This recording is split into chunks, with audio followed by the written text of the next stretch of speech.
तो चलिए बढ़ते हैं आगे और बात करते हैं surface of a solid revolution. Surface of a solid revolution मतलब किसी भी कर्व को या किसी फंक्शन को जब मैं रिवॉल्व करवाऊंगा तो उसका सरफेस एरिया आपको कैसे कैलकुलेट करना है। तो अगर सरफेस को रिवॉल्व करवाया जाए अबाउट एक्स एक्सिस, जिस तरीके से हमने वॉल्यूम कैलकुलेट किया था उसी तरीके से हम सरफेस एरिया निकालेंगे।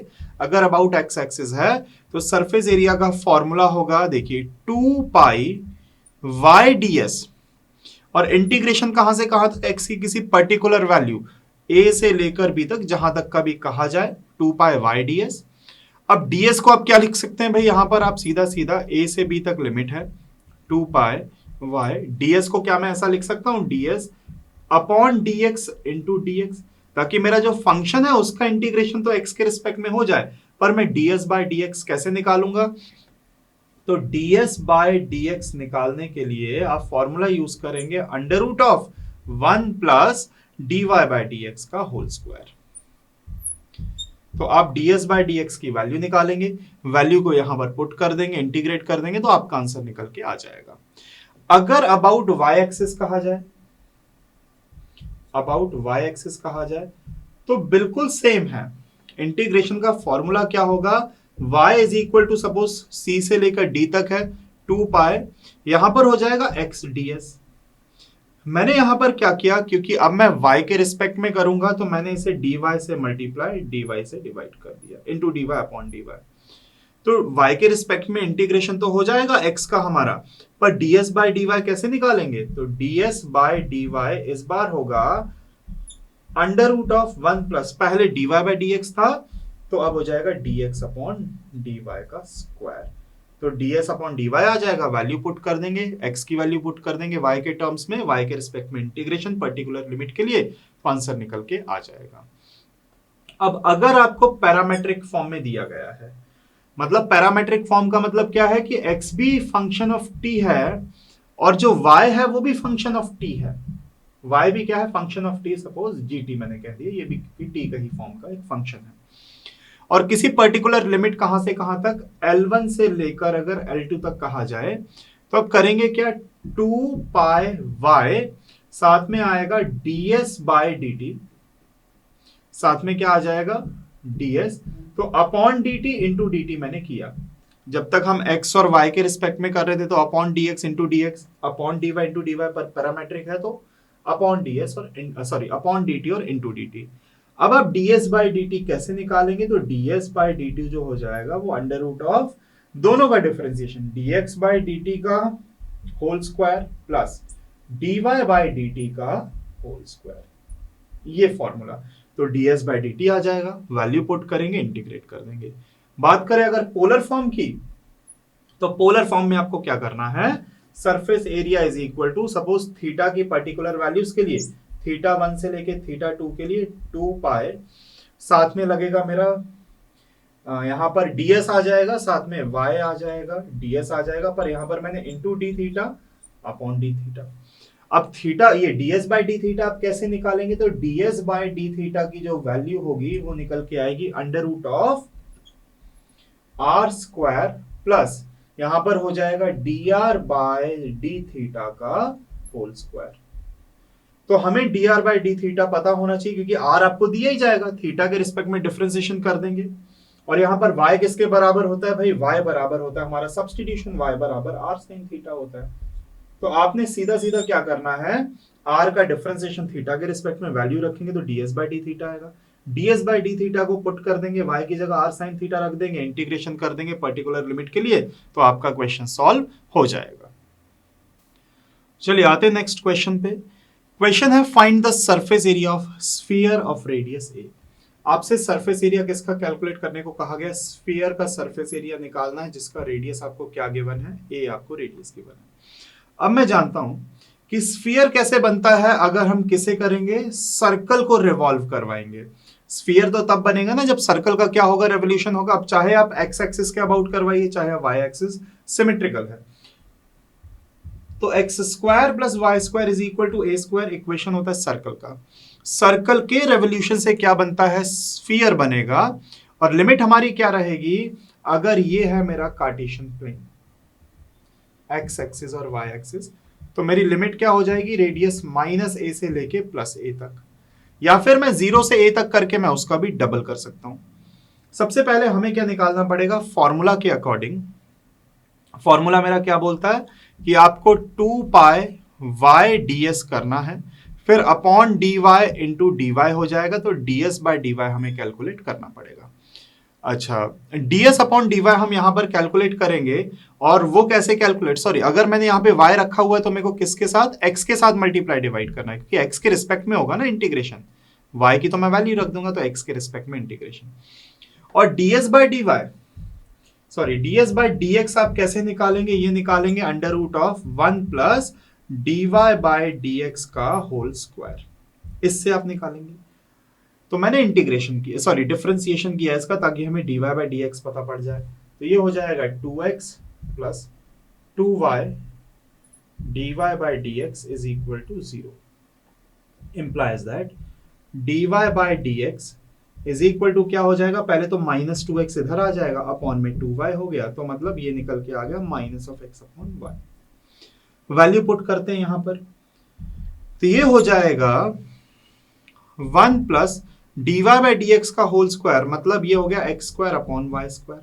तो आप कहेंगे कि सर एलसीएम ले लिया जाए, तो ये तो X square plus Y square upon Y square हो रहा है, जिसका मतलब कुछ नहीं, X square plus Y square की जगह मैं ए स्क्वायर रखूंगा, तो A square upon Y square हो गया, वो भी अंडर रूट में, जिसका मतलब है ए अपॉन वाई। ये किसकी वैल्यू हमने निकाल ली है, ये हमने वैल्यू निकाल ली है ds अपॉन dx की।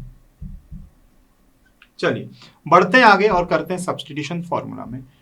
2 पाई मेरी जो लिमिट है वो कहां से कहां तक है, माइनस ए से प्लस ए तक है। अब यहां पर मैं क्या रखूंगा, y into ds upon dx की जगह क्या रखूंगा, मैं रखूंगा a अपॉन y।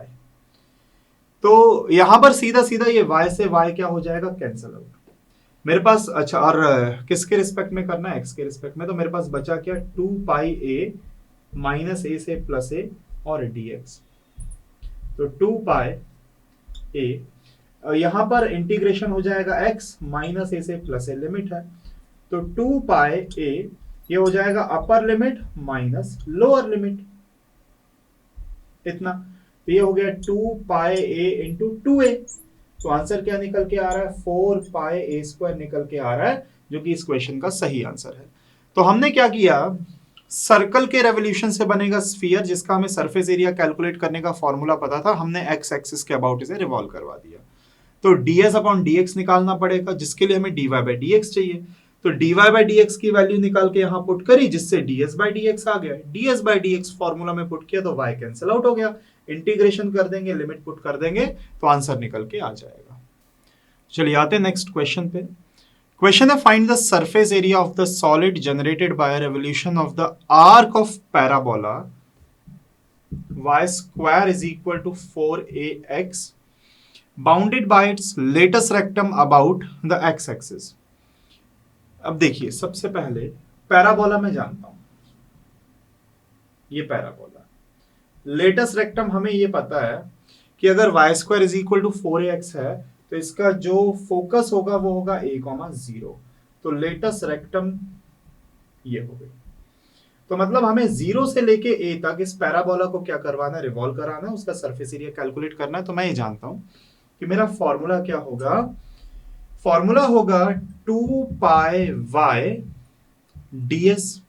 अब ds क्योंकि मैं x एक्सिस के अबाउट रिवॉल्व करा रहा हूं, तो अपॉन dx इंटू dx हो जाएगा, और ds बाई dx की जो वैल्यू मैं निकालूंगा वो under root of 1 plus dy by dx के होल स्क्वायर से हम कैलकुलेट करेंगे, इतना है।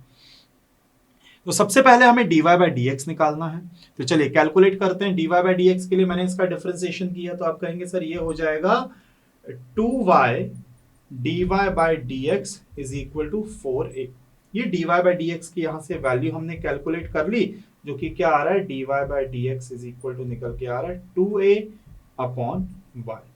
वैल्यू यहां पर हम पुट करते हैं, यहां पर इस वाले dy by ds by dx निकालने के लिए, तो ds upon dx is equal to under root of 1 plus कितना हो जाएगा, ये हो जाएगा dy बाई डी एक्स में 4a² अपॉन y की जगह क्या आ जाएगा मेरे पास, y under root of 4x। देखिए आप इस बात को समझिए कि अगर y² ये है तो मैं लिख सकता हूं y is equal to 2 under root of ax, यही लिखेंगे भाई। y² है अगर तो y की जगह में मतलब ये जो मेरे पास वैल्यू है मैं इसे 2a अपॉन में 2 अंडर रूट ऑफ ax लिख सकता हूं। तो मैं ये जो वैल्यू है मैं इसे अब यहाँ पर dy बाई डी एक्स की जगह नई वैल्यू सब्स्टिट्यूट करूंगा ताकि मेरा कैलकुलेशन और ज्यादा आसान हो जाए। तो क्या मैंने वैल्यू निकाली है, मैंने वैल्यू निकाली है dy by D X is equal to a upon under root of ax, जो कि मैं यहाँ पर रखूंगा। तो जैसे ही मैं वैल्यू सब्स्टिट्यूट करूंगा dy बाई डी एक्स की जगह 2a था, 2 से 2 कैंसिल आउट हो गया। अब मैंने यहाँ पे वैल्यू सब्स्टिट्यूट कर, तो dy बाई डी एक्स का होल स्क्वायर आता है यहाँ पे, तो dy बाई डी एक्स की जगह मैंने क्या रखा, a upon under root of ax का होल स्क्वायर, ये हो गया। तो मेरे पास जो वैल्यू निकल के आ रही है ds अपॉन dx जो निकल के आ रहा है वो कितना निकल के आ रहा है, निकल के आ रहा है अंडर रूट ऑफ, पहले तो ax इधर मल्टीप्लाई हो जाएगा ax plus a square upon में क्या हो जाएगा ax। अब इतने के बाद भी मैं यहां पर से क्या कर सकता हूं, a कॉमन लेके कैंसिल आउट कर सकता हूं। तो मेरे पास जो फाइनल वैल्यू बचेगी वो बचेगी a plus X upon x, क्योंकि मैंने a कॉमन लेके कैंसिल आउट कर दिया। यहां पे x बचेगा, यहां पर a बचेगा। ये मेरे पास ds बाई डी एक्स की वैल्यू है। अब आते हैं फॉर्मूला में।